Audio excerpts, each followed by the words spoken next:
Hello मेरे प्यारे बच्चों।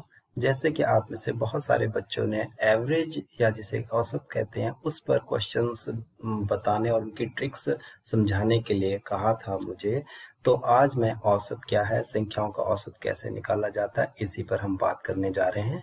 और बहुत ही इम्पोर्टेंट टॉपिक है। जब तक आप मैथ्स पढ़ेंगे औसत आपके व्यवहारिक जीवन में बहुत काम आने वाला है। तो हम इसके बहुत से टॉपिक्स और किस तरह से औसत हम निकालते हैं उस पे हम अध्ययन करेंगे। तो बहुत सारे बच्चों ने मुझे व्हाट्सएप और मेल के माध्यम से अपने क्वेश्चंस भेजे थे, जो ये आप देख पा रहे हैं। उसके बाद औसत है क्या? तो इसका जनरल एक फॉर्मूला होता है कि समस्त राशियों का योग, जितनी भी संख्याओं का आपने औसत निकाला उन्हें सबको जोड़ लेना है और जितनी राशियां हैं संख्या में उनसे भाग दे देना है। जैसा कि आप ज्यादातर औसत किस पे निकालते हैं, क्रिकेट के स्कोर पे औसत निकालते हैं, आप टेम्परेचर पे औसत निकालते हैं कि भी इतने सालों का तापमान ये था तो औसत तापमान क्या होगा। बहुत सारे उसमें औसत आपका, आजकल कोरोना काल है तो आप एवरेज निकालते हैं कि कितने कौन से जिले राज्य में औसतन क्या ठीक होने की क्या दर है, इत्यादि इत्यादि। तो जितने भी राशियां होती हैं उन सबको जोड़ के उतनी राशियां, जितनी राशियां उसे भाग दे देना है, वही हमारा औसत है। जैसे कि इसमें सब राशियों को जोड़ा था और उससे भाग दे दिया तो 13 उत्तर आ गया।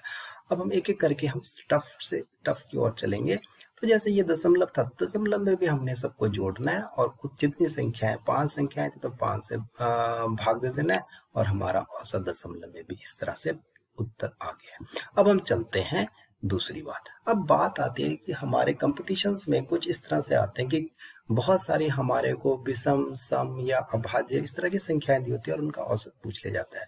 तो कितनी भी क्रमागत विषम संख्याओं का औसत निकालने का बहुत ही शॉर्टकट तरीका मैं आपको बताने जा रहा हूं, जो कि आपके बहुत ही उपयोग में आपके आएगा।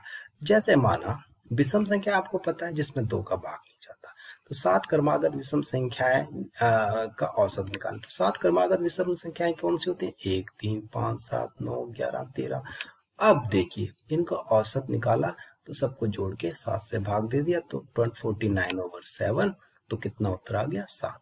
तो अब माना ये तो बात हमने जोड़ ली आराम से, 7 संख्या हमने क्रमागत संख्या जोड़ ली।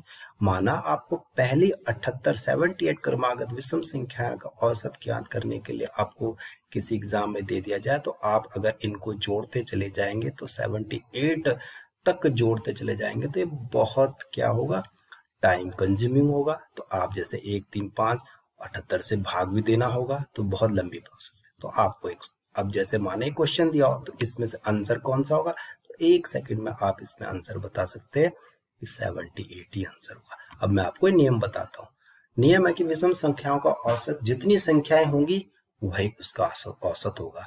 माना आपको लिख दिया जाए, कह दिया जाए कि 100 क्रमागत विषम संख्याओं का औसत निकालें, पहली 100, तो आपका उत्तर 100 ही होगा। हुआ ना आसान?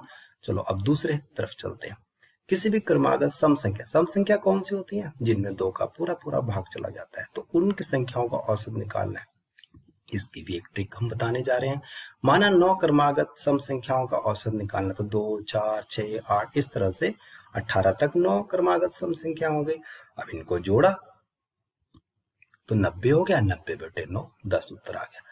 अब आपको पहली 65 क्रमागत सम संख्याओं का औसत निकालने को कोई कह दे तो ये बहुत ही लंबी प्रोसेस हो जाएगी। इसको निकालने के लिए 2, 4, 6, 8, 12 और इस तरह से हमें 65 बार दो के पहाड़े चलने पड़ेंगे, गुणज चलने पड़ेंगे और 65 से भाग देना पड़ेगा।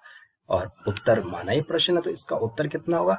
तो अगर मैं 1 सेकंड में आपको बता दूं कि उसका उत्तर 66 है, तो आपको एक नियम भी याद करवा देता हूं मैं कि किसी भी सम संख्याओं का औसत, जितनी संख्या होंगी उसमें एक जोड़ देंगे आप, बस वही आपका औसत होगा। माना 100, पहली 100 क्रमागत सम संख्याओं का औसत क्या होगा? तो 101 होगा। समझ आ गया होगा? मैं समझता हूँ आप समझ चुके होंगे। अब आता है प्राकृतिक संख्याएं। प्राकृतिक संख्याएं कौन सी होती हैं? जो 1 से शुरू होती हैं, 1, 2, 3, 4, 5, 6, 7, 8 और जिनका कोई भी अंत नहीं होता, उन सबको प्राकृतिक संख्याएं कहते हैं।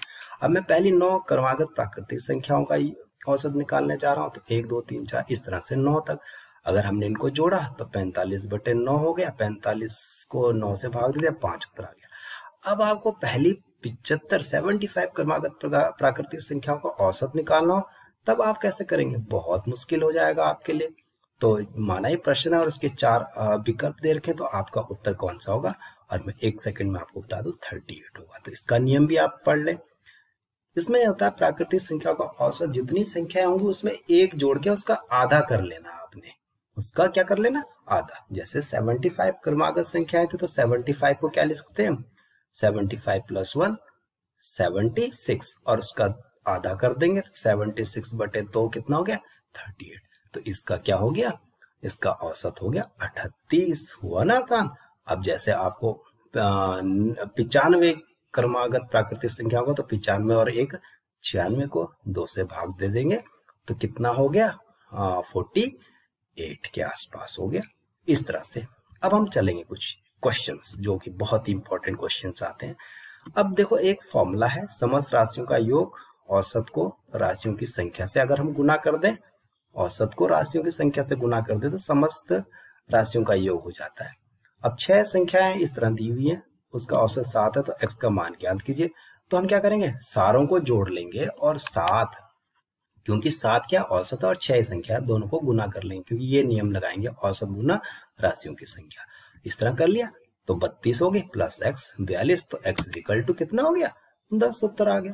इसी तरह से एक क्वेश्चन था जो 3 बहनों की औसत आयु 15 वर्ष है, बहनें 3 है, 2 बहनों की आयु 12 और 15 वर्ष है, तीसरी बहन का। तो यही फॉर्मूला लगाएंगे हम। तीनों औसत क्या है? 12 + 15, 2 बहनों की उम्र आयु है, और x मान लें तीसरे की, तो 15, 3 बहनें, तो औसत को 3 से गुना कर लेंगे, जैसे ये दिख रखा है 15 × 3, 15 × 3 = 45, और इस तरह से 27 + x = 45, और x = 45 - 27। तो इस तरह से हम इसका क्या कर लेंगे? 18 वर्ष इसका निकल गया। अब ये था एक क्वेश्चन। अब आता है, एक स्थान पर एक सप्ताह में सोमवार, मंगलवार, बुधवार, बृहस्पतिवार, इस तरह से 35.5 है, तो बृहस्पतिवार, शुक्रवार, शनिवार, रविवार का तापमान 40 डिग्री सेंटीग्रेड है। सेंटीग्रेड और फारेनहाइट में अंतर आपको बाद में बता दिया जाएगा। ये पूरा सप्ताह का औसत तापमान कितना है? 38 डिग्री सेंटीग्रेड रहा। तो बृहस्पति का तापमान ज्ञात कीजिए। तो देखो, सोमवार, मंगलवार, बुधवार, बृहस्पतिवार 4 दिन है, तो 35.5 है, तो कुल तापमान कितना होगा 4 दिन का? तो हम औसत को किससे गुना कर देंगे?